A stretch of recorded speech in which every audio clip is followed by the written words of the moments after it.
प्रिय आत्मन, प्रिय मित्रवर, आप सभी को प्रणाम। जय श्री कृष्ण। मेरे प्रिय मित्रों, आज हम ज्योतिष का बहुत महान योग, जिस योग का नाम है विपरीत राजयोग। मेरे प्रिय मित्रों, ज्योतिष अक्षरशः 100% विज्ञान है। जो इस पर शोध करता है, जो इसका अध्ययन करता है, जो ज्योतिष का चिंतन करता है, वही जान सकता है कि ज्योतिष कितना महान विज्ञान है। हमारे प्राचीन मनीषियों ने, महापुरुषों ने चुन चुन कर एक एक विषय वस्तुओं को, ज्योतिष को पिरोया है। ये ज्योतिष एक दिव्य दृष्टि है। जो इस पर खो जाता है, जो इसमें घुल जाता है, उसे इतना मिठास इसमें प्राप्त हो जाता है कि वो इसको छोड़कर बाकी चीजों के बारे में सोच भी नहीं सकता।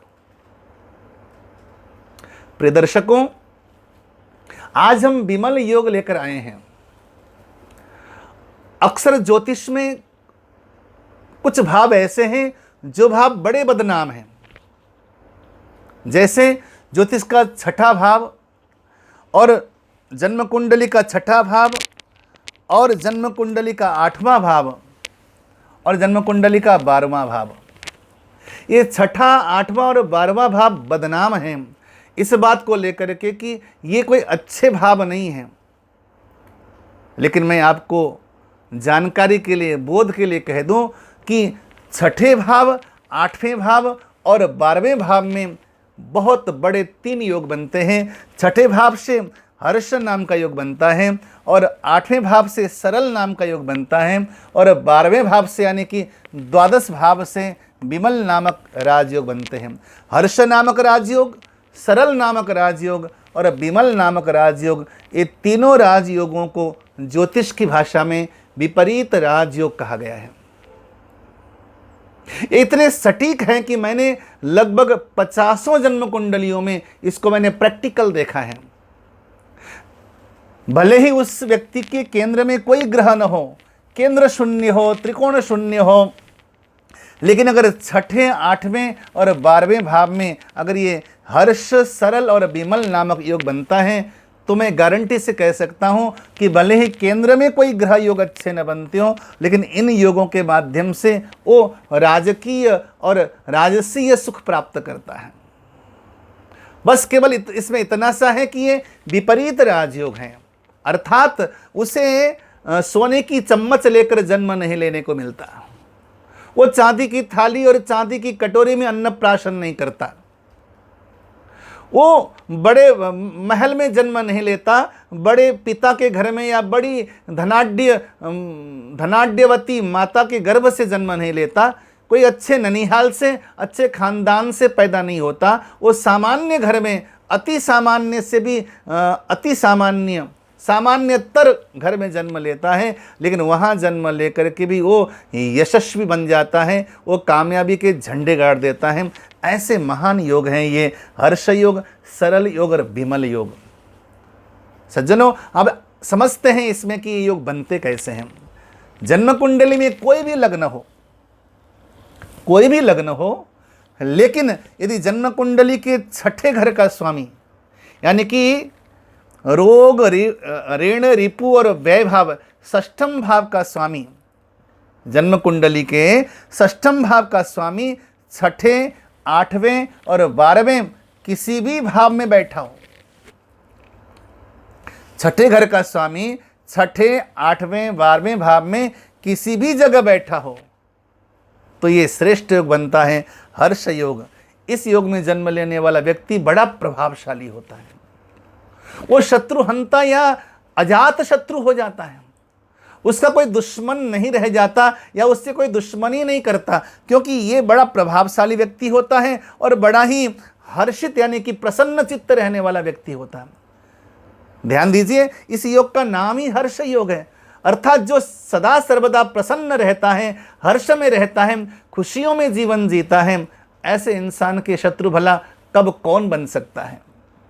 जो प्रसन्न वक्त्र होता है, रावण कहता है कि हे मंदोदरी, हे सुलोचने, मैं राम जी से शत्रुता करता हूं, लेकिन राम जी मुझसे शत्रुता नहीं करते। यानी कि भगवान राम अजात शत्रु हैं। क्यों? जो सदा सर्वदा प्रसन्न रहता है। प्रसन्नताम यान गता विषेकसस् तथा न ममले वनवास दुखतः। पिताजी की आज्ञा को शिरोधार्य करके वन जाना था, लेकिन भगवान के मुख कमल में इतनी सी भी शिकन नहीं थी, इतना भी निराशपन नहीं था, बल्कि प्रसन्नताम यान गता विषेकसस्, उनके चेहरे में अलग प्रकार की प्रसन्नता थी। अर्थात ये साबित हो जाता है, जिसका जीवन, जिसका व्यवहार, जिसका चरित्र हर्षित रहता है, प्रसन्न रहता है, वो इंसान सदा सर्वदा दुनिया को जीतता है। दुनिया को जीतने का पहला सूत्र है कि खुश रह लो। इस योग में इंसान सदा सर्वदा खुश रहता है। किस योग में? हर्ष योग में। यदि छठे घर का स्वामी छठे, आठवें या 12वें भाव में हो, जैसे यूँ समझिए, छठे घर यानी इसमें 12 लिखा हुआ है, 12 का स्वामी गुरु हुआ। गुरु या तो यहाँ हो, छठे घर में हो, या गुरु 8वें घर में हो, या फिर बृहस्पति देव 12वें घर में हो, 12 भाव में हो, तो ये हर्ष नामक राजयोग होता है। इसको विपरीत राजयोग कहा है शास्त्रों ने। इसमें जन्म लेने वाला व्यक्ति विपरीत परिस्थितियों में जन्म लेता है, विपरीत वातावरण में रहता है, लेकिन उसका साहस और पुरुषार्थ इतना अदम्य रहता है कि वो प्रगति की अंतिम चरम सीमा पे पहुंच जाता है। प्रियात्मन, अब हमारा द्वितीय योग है, उसका नाम है सरल योग।